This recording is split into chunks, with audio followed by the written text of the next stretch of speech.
often use words in scientific language that are pretty complicated and have sort of obscure meanings, but when you come right down to it, they're pretty simple. One of those words is suffrutescent, and if you think semi-woody or plants that really don't want to leave their crowns hardy over the winter months, that is what suffrutescent means.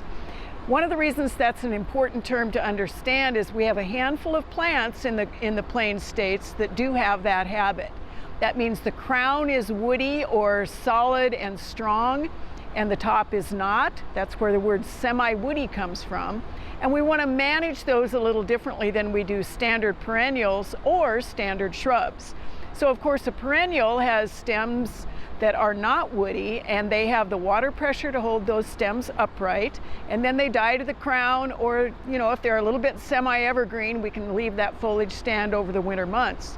Woody shrubs, on the other hand, the root system, the caudex or the crown, and the stems themselves are woody, so typically we leave those stand over the winter months, or if we do pruning on them, we can expect that foliage to regenerate. Our handful of plants that are semi-woody or suffrutescent should be handled differently. What we suggest on that is if you do want to do some pruning of those plants in the fall of the year, just for cleanup or to tidy up the garden or the landscape a little bit,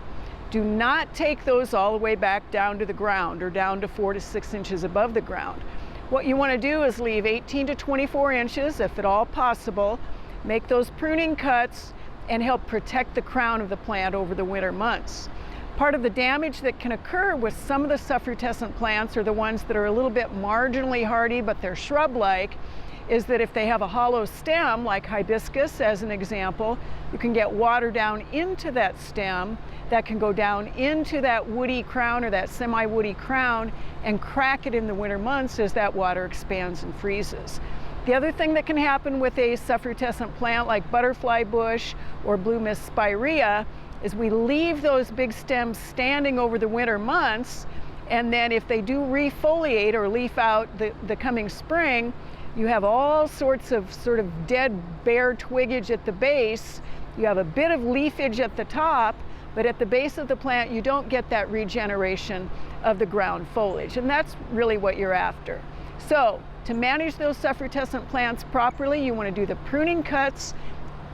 in the fall, pretty low, pretty high up in the plant, and then take the rest of that growth off in the spring when they have started to leaf out.